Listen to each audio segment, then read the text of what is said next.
Well, take off some stress and make this crisp and sweet so that we can win some time. Thank you very much for the invitation, Stefan. Hello, everybody.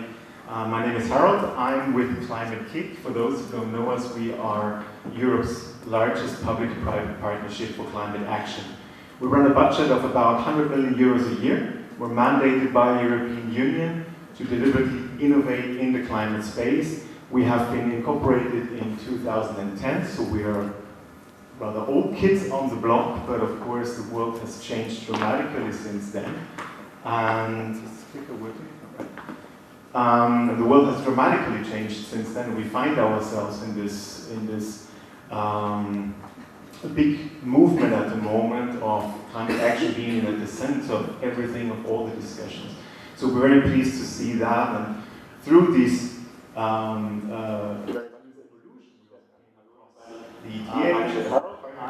what I should say is that we run a partnership community of about 400 partners spanning from industry to academia, NGOs, public sector, private sector, and also cities. And one of our most successful formats that we would like to present to you today and discuss a bit in the context of the Climate City Cup is what we call the Climathon. So I want to spend a bit of a time to just unpack a bit these three words there. 5 years ago, we started with an idea and an impact hypothesis by systems, like the city space, for instance. We know that nobody knows the answers. So starting from a place of not knowing is actually a good thing. And this is what Climathon should be all about. So we want to hack solutions that really bring city systems onto a transformational pathways that is in line with the 1.5-degree world. And we know we're far off that. So when we talk about solutions, we also talk about collective intelligence. We want to make Climathon a global movement. In 2019, we were covering 146 cities with more than 6,500 participants in 56 countries on the planet. And just to also dissect a bit the role of Climate Kick, of what we are doing. So the Climathon itself is a one-off event. So we have, at the same time, all over the world, in the city spaces, people hacking climate solutions for cities. So there is sort of this collective power that should underline all this program as well. But there is a lot of work that goes into the definition of these climate challenges. So we know when we talk to city authorities that they are not really used to hack as a format, to agile problem solving as a format, transformational pathways, what is that, what do we consider a system? So there's a lot of educational work, it has been mentioned several times, that we also need to take care of. So there's a lot of educational work that we need to do up front. With the cities together, when we approach the Climathon event, we start to frame the challenges and the challenges of the cities together with problem owners. So we have talked about what's the role of the public bodies, what's the role of the private sector.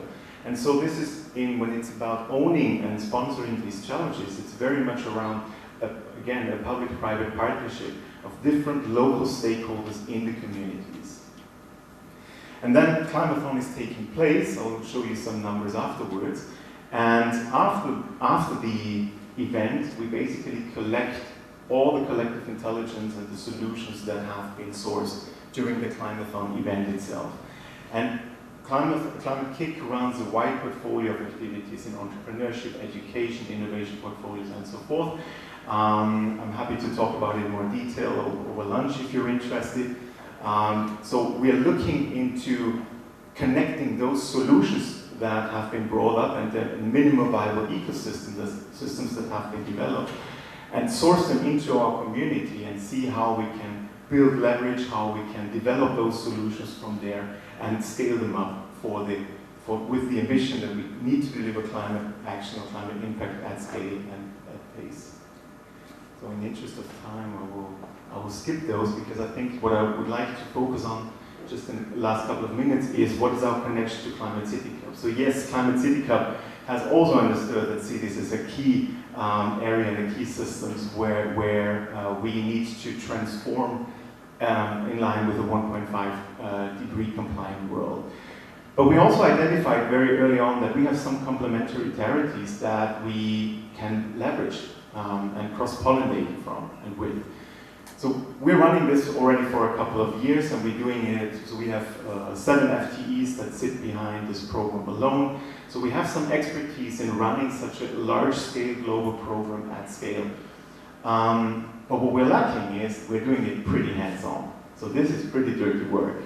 And I like what Thomas just said, we don't really know how to do this, we need to test it out. And this is exactly what we're trying to do and get better at year after year after year. And what struck us when we started to have or initiate this discussion with Climate City Club was that the different lens, the perspective of gamification and competition between the cities, but also this very much data-driven perspective, because we also do believe that data and data governance and data collection, making sense of data, is critical in order to make sense of all the solutions that have been provided, and also hack a system in a way that we really understand better where and how to intervene.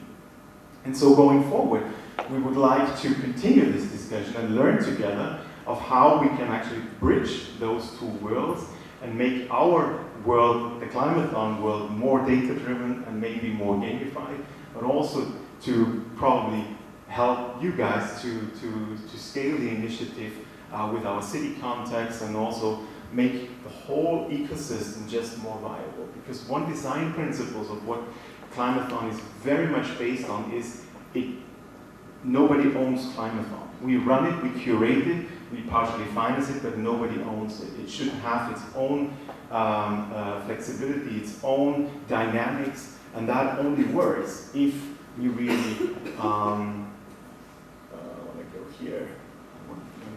If we partner, and if we partner globally with partners that can deliver at scale, but also with local partners who understand the needs and the particularities around local ecosystems and challenges. If you're interested, reach out to us, talk to me, write to us, go to our website, climathon.climatekick.org, and anything else, I think I will leave for discussion over lunch. So thank you very much for your attention.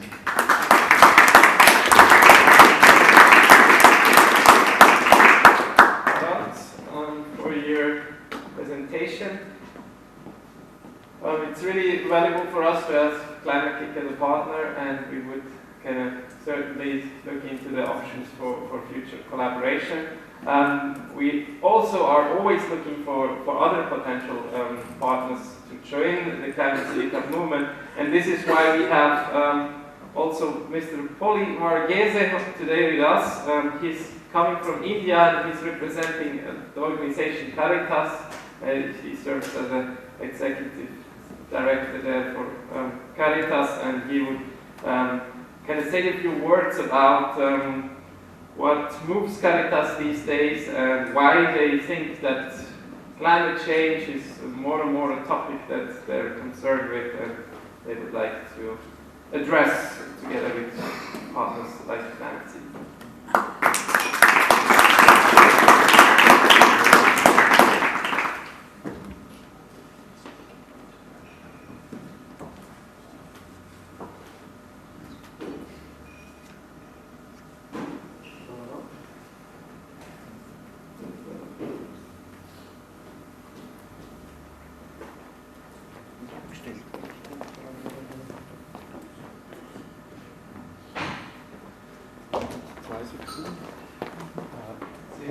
Seems the battery ran out, but you can already start. My battery is good enough. Hello everyone, this is Father Paul. I'm a Catholic priest, otherwise known as Paulie. I'm from India. You would have seen the name of the place Delhi mentioned several times. I live in the city of Delhi in India, the capital of our country. And I must thank the organization for having me here. Stefano, Fatime, thank you so much for inviting me to this first time in Climate City Club. I was really, having a lot of learnings from the presentation of Dr. Kelvin today. and truly inspired by the sharings of testimony of Mary Claire. Friends, maybe the climate talk, this narrative is taking a lot of different shapes aftermath of the encyclical of Pope Francis Laudato Si, at least in the Catholic fraternity. And I come with this a little bit of a story, testimony from India, maybe taking you a little bit beyond city to the rurals. Because a father of our nation, Mahatma Gandhi, said the soul of India is in the villages, in the rurals. But at the same time, I do acknowledge the fact that India is growing. Our places are getting expanded into cities and towns.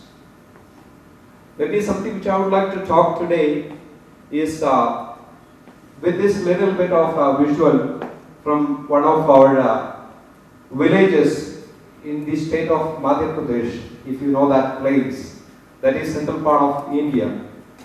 I told you that I am from Delhi, and these days you would have been listening or rather seeing the news that Delhi is the most polluted city in the world. According to the World Health Organization standards, out of the 160,650 cities, the data, Delhi is the worst. We are living in a very hazardous plus situation in terms of air quality. And maybe for me this is an escape from that place to this beautiful city of Zurich with the wonderful weather here. So the statistics tell us that 50% of our children are going to be affected or rather affected with the lung diseases. As somebody mentioned about the health hazard because of the pollution.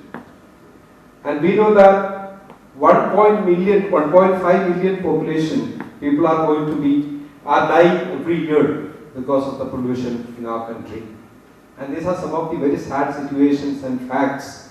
In that context, maybe this story will tell you something about how our people in the communities are trying to adapt, trying to mitigate some of these hazardous situations and trying to maybe come up with solutions to fight back the sad situations of these climate variances and climate change problems. I'll take you to this story. Oh, sorry.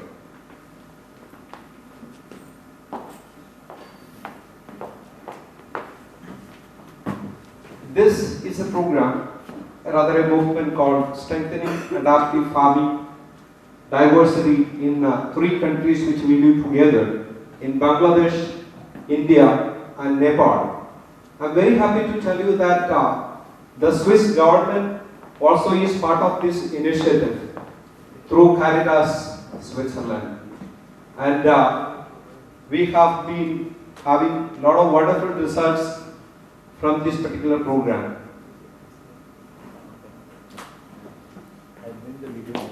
The video has not been. Okay, I'll take you to the video a little later. So this is, all of us are aware of the climate fact.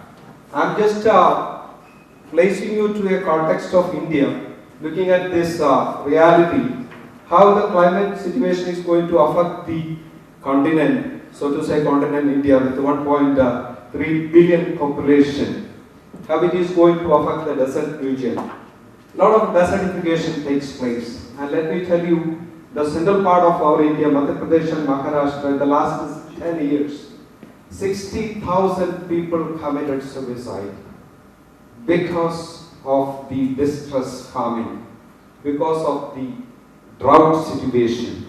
And we know that this is because of this climate variance. So 60,000 people committed suicide in the last 10 years. Isn't it really painful to see that people, especially the smallholder farmers, are not able to make a life because of this reality? And see the Indian Himalayan region, we have the beautiful region of Alps here. The situation remains the same. The glaciers getting melted very fast. So to say, in our region as well, in Himalaya, and we have the very sad effects of these glaciers getting melted. And see how it is really making a lot of climate change situations in that particular region of the country, especially the northern India part. And we have statistics there, I'm not going to get into that because of the paucity of time. And the coastal islands.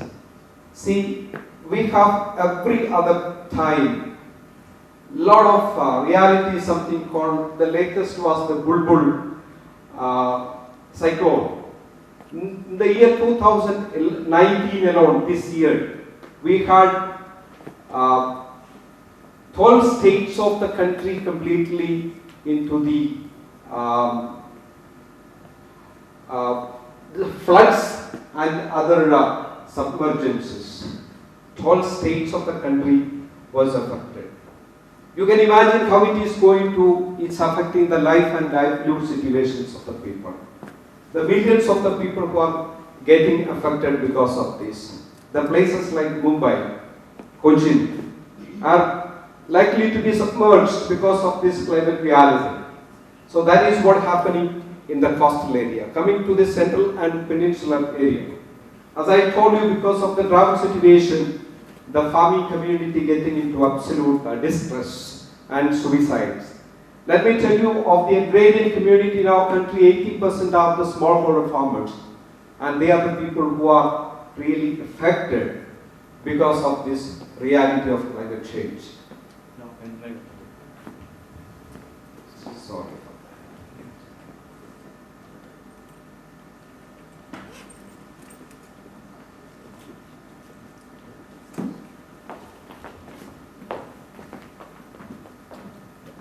Moving on, the annual greenhouse gas emissions by the sector. I'm just again contextualizing from the Indian situation. See, the different contributing factors to this greenhouse gas emission. The data, of course, it's not to each and every one of us. The effects and manifestation of climate change, especially in the context of India, especially more so in our rural settings. Changes in rainfall pattern, extreme temperatures, sea level increase and submergence of low-lying areas, and that resulting in drinking water scarcity. Extinction of species, climate conflicts, climate migration. And India, this is a reality, the climate refugees, moving from the most vulnerable states like Orissa, Assam, Tamil Nadu, all moving to the cities. And you can imagine how this climate-induced migration is going to result, the kind of situation of the cities of India. Emergence of new pests and diseases. You name it, number of new kinds and new forms of diseases that is coming into the country. Droughts, crop failures, malnutrition, hunger and famine. And it is said that India is going to be the malnutrition capital of the world by 2030. So you can imagine, when our Prime Minister is going around all the country, the situation of the country remains a little bit grim in terms of these counts. Extreme weather events, droughts, floods and epidemics. In 2018, Kerala, God's own country, the down south state where I come from, was massively flooded. And 569 people died, lost their lives. 50,000 hectares of farming land was destroyed because of this huge flood.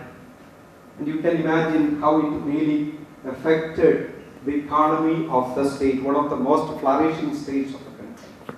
So even God's own country is not spared on account of climate change and extreme events.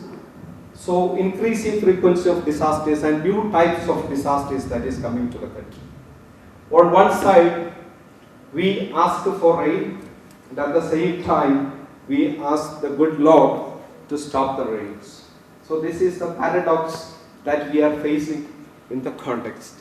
Our experience, we have quite a lot of good small models that is happening with our communities bringing very sustainable solutions and environmental friendly solutions to urban farming system, motivating our own urban communities to get into this farming practices which is more sustainable, more eco-friendly. And a lot of positive experiences have been placed with solarization largely getting into the context and to the communities, to our institutions. Our solutions. This is presented in the form of that vision, which of course maybe we will have opportunity to see that. Strengthening adaptive farming in Bangladesh, India and Nepal, a multi-country program, a solution to climate adaptation and mitigation solutions. My dear friends, I don't want to really explain the whole infographics that is being presented there. Maybe the cumulative effect is that major achievement of this program for the last 6 years, wherein as I told you, I'm so happy that this beautiful country, Switzerland, also is very much part of this initiative, journey with our farming community, helping them to come out with a lot more positive solutions. And I'm very happy that ETH, we have a student from ETH, Michael, doing a very good positive research on some of these beautiful experiments happening in the state of Madhya Pradesh as part of this SAFBIN program. So maybe ETH will have more knowledge sharing as part of this study which is happening right now in this particular place. Food security and sufficiency. You have the numbers there.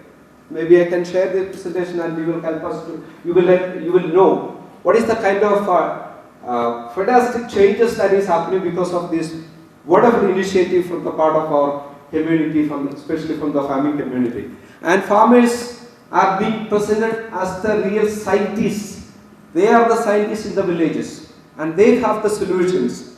Mostly we believe that it is the research institutions, it's the scientists who have the solution, but we believe that the community has the solution and they are the real scientists in their own practical situations.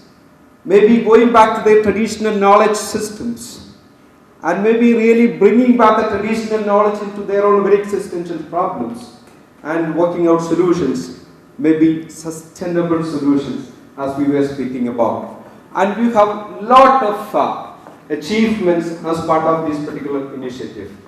Major features of this program: farmers collective led adaptive research focusing on resilience building. That is one of the major achievements or rather learning of this particular program. Nutritional security, especially of women and children. Access and control of resources and entitlements. Maintaining ecosystem and soil health. Functional multi-level cooperation and partnership around research, community research. Of course, we have knowledge institutions like Boku University in Austria. We have other knowledge institutions already in our country being part of this initiative. Functional multi-level cooperation and partnership, increased demand for small farm agri-foods. Our efforts to reduce the carbon footprint in this country of India with more than 200 partners that we are working with. Switch to renewable energy sources and promote energy efficiency. Promote tree plantation and other carbon sequestration efforts. Upcycle the local resources to harvest alternative energy. We have gone massively into biogas. You know that the cattle population, the livestock is huge in our country, and we have been promoting our farming community to get into these biogas alternative energy solutions. Promote measures for water conservation and promote soil health. Reduce carbon footprint, water mines, food mines. We are promoting our community with slow food systems, getting into our traditional tribal villages and maybe strengthening them, rather motivating them to go for slow food against fast food, which is another big initiative in terms of climate sustainability. Respect creation and the cosmological vision. As I told you, absolutely in tandem with the papal encyclical of Laudato Si. Promote principle of reduce, restore, reuse, recycle and replenish. And we are in a very strong move to create a campaign called carbon fasting. Now we have almost 30,000 education institutions in the country managed by the Catholic Church alone, the Christian community. So we are making use of this platform to bring the children, the youth, our education institutions, our parishes to promote this campaign called carbon fasting, to reduce the footprints and to promote the handprints. That will definitely bring a big mile in terms of promoting sustainable climate change initiatives and solutions. My dear friends, I stop here. A little bit of testimony from Caritas. Caritas means love, a compassion for the future world. And Mary was telling about the 5 maybe steps for a kind of successful initiative. I have a little bit of a different narrative on that. And we believe in vision, clarity. We believe in mission. We believe in passion. We believe in compassion that leads to transformation and change. So these are the 5-fingered solution for a change narrative that we go with in Caritas. We go with our communities. Vision, mission, passion, compassion leads to transformation. Thank you so much. Maybe we'll have just a look at this visual as well.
as climate come.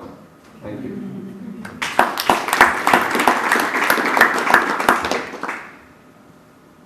So thank you, Polly, for this presentation and for your commitment towards climate sustainability. And we're certainly open to work with all kinds of religions and all kinds of confessions around the world. We're absolutely neutral in this respect, and we would be happy to kind of explore potential for collaboration, and especially all new innovative approaches like climate fast and or what was the name? Carbon fast, which could be a good thing to explore. Thank you very much. So we will, before we go to lunch, have a very short presentation from Joes, who is talking a bit about some platforms for the Climate City Cup, and then also future opportunities for the Climate City Cup. And we'll do that in short 5 to 10 minutes, and then we'll have lunch and continue with the Futuracity 2-part. Please, Joes. Thank you, Stefan. Thank you, Fatime. My presentation is in 2 parts. Everything will be over in 6 minutes, don't worry. You understand, okay? I come from India, so I have to speak a little bit about that. And then my vision after meeting Professor Helbig long time ago for the first brainstorming session, what I understood from that part was he was creating a platform. He was creating a platform where everybody feels they can add value, everybody feels they can contribute. And I took his idea and tried to do something in India, and I want to share what we are doing and how that's helping in the topic of climate change. Just a little bit about India, because some of you may not know. So you saw one part of India which Father Paul showed, which is from the village and the rural part where there's a lot of suffering and problems. But on the other side, India's cities are also growing crazily and very fast. It's this paradox where night and day are happening at the same time. It's neither night after day, but night and day happening at the same time. So some of our cities are growing and growing fast. I just have a few slides which I quickly run through. We are in the front of climate action. For example, India was part of the International Solar Alliance, and you know that a lot of money has been put into this alliance by the Indian government. And our cabinet, which is very important, passed a resolution that if any of the countries are already members of UN, they can automatically become members of the International Solar Alliance. So this is something that already India wants to do and is doing. The second thing is, in terms of wind energy, we are 4th. In terms of solar, we are 5th. In terms of renewable energy, we are 5th. This is a very important statistic. We would like, this is from October 2018, already we reached 73 gigawatts with solar energy. Our Prime Minister has put the target of 100 gigawatt, which by 2020 we should reach, which then brings a huge opportunity, at least from the mitigation side. The other thing is, our government has declared 100 smart cities, so that's why I was speaking to Professor. The problem is, in India, we can't do it one city at a time, or do it even 10 cities. We have to do it in scale. And when we do it in scale, if we make a mistake, we make a mistake across the scale. So while I agree with the presentation in the morning of the tech guy, the engineer, that said, we don't want to do things in scale, we want to go step by step. But when you have a large country like India with 1 billion people, you count 6 people in the world, the 6th guy is Indian, So we have to create something that's scalable and can make sense. So the government of India decided to put a lot of money. This is just, you don't understand crores because in India we count with this funny number, but crore is 10 million. So you take 200,000 into 10 million. So that's the amount of money they put and committed. All of this is roughly about $100 billion, which they have committed over the next 10 years to build those 100 smart cities. And this is the other interesting thing in terms of road infrastructure. They are doing a lot. Here again, it's a good thing and it's a bad thing. Particulate matter will increase because of the tires and rubber. So can we get other modes of mobility and transport? Here is an opportunity slide. This is about the mobile growth. So 22 crores, like by my same definition, around 200 million smartphones are manufactured in India. These are all devices that people will carry on their pocket. And therefore, it's a good opportunity to see how we can use their smartphone to reach them and send the message of climate sustainability to these people, to these young people who are on the smartphone. We somehow jumped the landline revolution, the normal phone, and directly moved to the mobile phone. It's a good thing and a bad thing. It's a bad thing because many of these phones will end up in a landfill, but while they are there, they can be used to transmit the good message of getting sustainable. In terms of electricity as well, a lot of LED lights and so on, which we have ordered in the last years. All those things were not the key point. The key point is this: what platforms can we create and to bring networks together. So of course, I don't know what others are doing. I know what I am doing. And what I am doing is this. We created an event called the India Advantage Summit. We were happy that the Climate Cup was launched at this event this year in the month of July. But we realized that we can't do anything alone. So we started partnering with different networks. So we become a network of networks. So we partner with the Indo-German Chamber of Commerce, Indo-American Chamber, the Swiss-Indian Chamber, European Business Group, some of the consul generals who are driving sustainability as an agenda, the World Trade Center, which is in Bangalore, we work with them, or they are a partner. The other thing we do is, all the speakers in our summit, they speak only 10 minutes. Nobody speaks more than 10 minutes. We have large companies, we have startups, we have also networks. We record every video of every speaker and we put that there, so that those who don't attend the summit also can use this knowledge and become sustainable. Of course, with this, I come to the end of this presentation. And then Stefan was asking, what can we do for Climate City Cup next edition, right? How can we leverage, or how can we build up? So this is the second part of my presentation. But it's not more a presentation, just to throw some ideas, especially because Bangalore, or in India, Bangalore, the city from which I come, is the startup capital of, let's say, Asia. So there is Silicon Valley, which we know, and then there is Bangalore. So the idea is, what can we do and discern for the future? Can we collaborate with startups? And why I would say we should collaborate with startups? I do agree with our friend's point that sometimes this idea of quickly scaling up with startups may not be good, or may be good.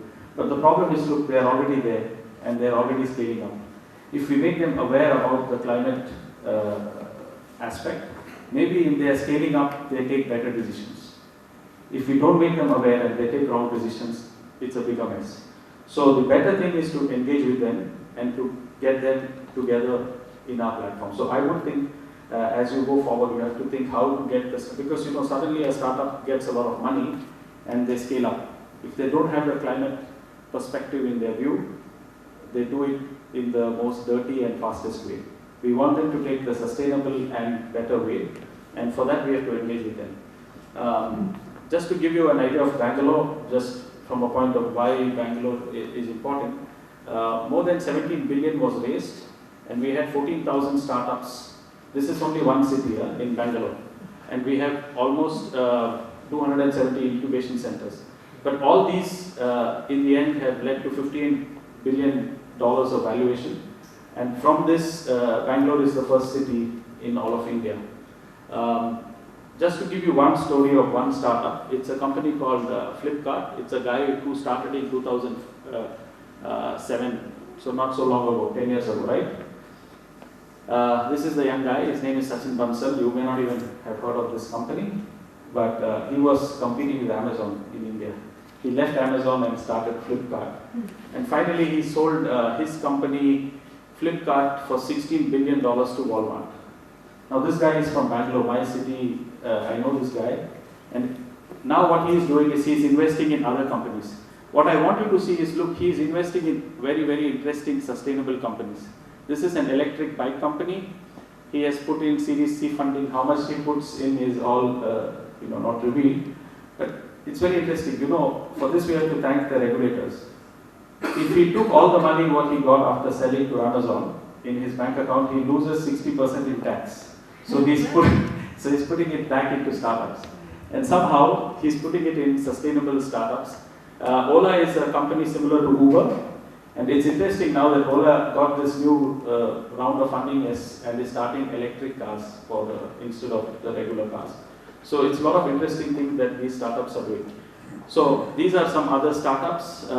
This presentation is there with you so you can see a lot of other startups. But finally my ending point is this. We have to create as a platform together disruption. And disruption does not happen with the large companies. They take a long time to move because they are so large, they take time to move. The startups are ready to disrupt. So what we try to do in our platform in India, and I'm trying to get Professor Herb to come there and to inspire the larger companies to think how can they work with startups.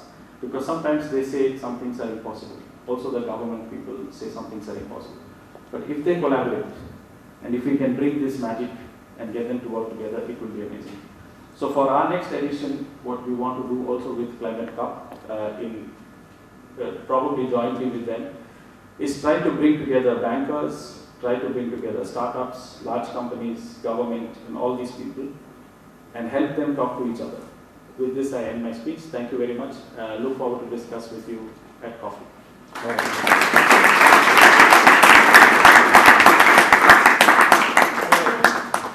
Thank you, Charles, for such amazing support over the time we had so far with the Climate City Cup. And you have one slide about future options too, right? Because and eventually we can skip even that we are running out of time.